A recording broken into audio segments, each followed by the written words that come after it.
आज की बात अब हर शाम सोमवार से शुक्रवार 8:30 बजे से। ईरान की तरफ से दावा किया गया है कि अमेरिका ने ईरान के तेल बेचने पर लगे प्रतिबंध को हटा लिया है। इसके बाद एक हफ्ते के अंदर ईरान ने दुनिया के अलग अलग हिस्सों में 36 मिलियन बैरल तेल की सप्लाई की है। इतना ही नहीं, तेल अभी रास्ते में है और इसके साथ ही 7 ईरान के फ्रीज किए गए खातों को भी फिर से शुरू कर दिया गया है।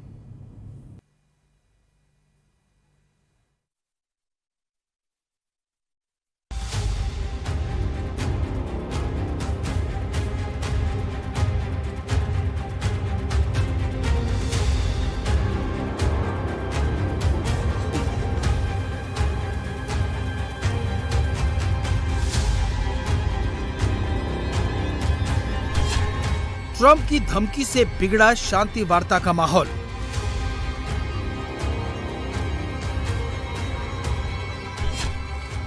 अमेरिका ईरान के बीच बातचीत में क्या हुआ?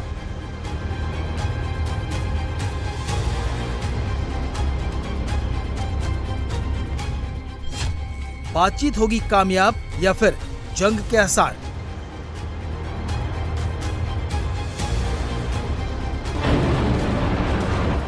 स्विट्जरलैंड के इस 5 स्टार होटल के बाहर भी गर्मी है और अंदर का तापमान भी बढ़ रहा है। ट्रंप और पेजेश्कियन ने जिस एमओयू पर दस्तखत करके पूरी दुनिया को दिखाए, उसे अमली जामा पहनाने के लिए स्विट्जरलैंड में हो रही बातचीत के पहले ही दिन माहौल बिगड़ गया। इस पूरी बातचीत का फोकस तेहरान और वाशिंगटन की एमओयू को लागू करने पर था, साथ ही लेबनान को लेकर बन रहे हालात पर भी था।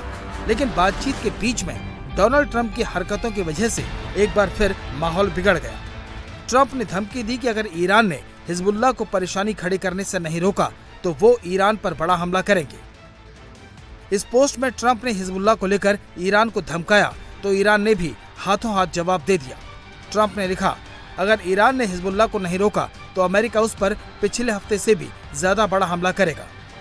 ईरान की तरफ से फौरन इसका जवाब दिया गया। ईरान की नेशनल असेंबली के स्पीकर और वार्ताकार मोहम्मद बाघेर गलीबाफ ने लिखा कि अगर अमेरिकी धमकियां असरदार होती तो वाशिंगटन आज जिस स्थिति में है वहां नहीं पहुंचता। उन्होंने कहा कि अमेरिकी नेताओं को अपने बयानों में सावधानी बरतनी चाहिए। वो चाहे कुछ भी कहें, कार्रवाई हम ही करेंगे। ईरान के डेलीगेशन ने अमेरिकी वार्ताकारों के सामने ट्रंप की इस भाषा को लेकर विरोध जताया।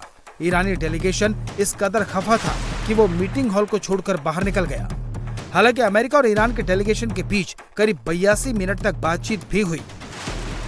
इस बातचीत के बाद ईरानी मीडिया ने कहा कि हमने फ्रीज की गई संपत्ति को वापस करने पर चर्चा की। साथ ही ईरान के एनर्जी सेक्टर पर लगे प्रतिबंधों में ढील देने पर भी बात हुई।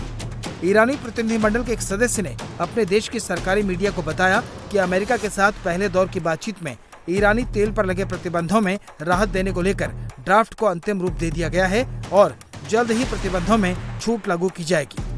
कतर में फ्रीज किए गए ईरान के $6 अरब इस समझौते के तहत वापस किए जाएंगे। अमेरिका की तरफ से डेलीगेशन के लीडर और उपराष्ट्रपति जेडी वांस ने कहा कि अमेरिका ईरान के साथ पुरानी बातों को छोड़ने के लिए तैयार है। The opening of the Strait of Hormuz, the ending of the Iranian nuclear program, all of these things have already been accomplished. The question before us now is how much more can we accomplish together? Can we turn over a new leaf? Can we change relations in the Middle East permanently? Or do we go back to doing things the old way, which is not our preference, but is certainly very much something that can happen. America और Iran के बीच जिस MOU पर दस्तखत हुए हैं, उसमें Iran के परमाणु कार्यक्रम को लेकर 60 दिन के अंदर समझौते पर तैयार होने की बात कही गई है। पहले राउंड की इस बातचीत के दौरान अमेरिका ने साफ कर दिया कि ईरान को परमाणु हथियार रखने की इजाजत नहीं दी जाएगी। Never before has the Iranian and American leadership met at such a high level. What the president has asked us to do is turn over a new leaf, to transform our relationship with the people of Iran and to extend an outstretched hand that says to the people of Iran that if your leadership is willing to give up being a driver of regional instability, if they are willing to give up nuclear weapons ambitions for the long term, then the United States is willing to fundamentally transform our relationship with that country. That is certainly our goal. We've already made great progress over just the last few hours, and I expect that we'll make additional progress in the hours to come. पहले round की गहमा गहमी बता रही है कि बातचीत आसान नहीं होने वाली। खास तौर पर परमाणु प्रोग्राम को लेकर, क्योंकि ईरान भी अड़ गया है कि उसके एटमी प्रोग्राम को कोई नहीं रोक सकता।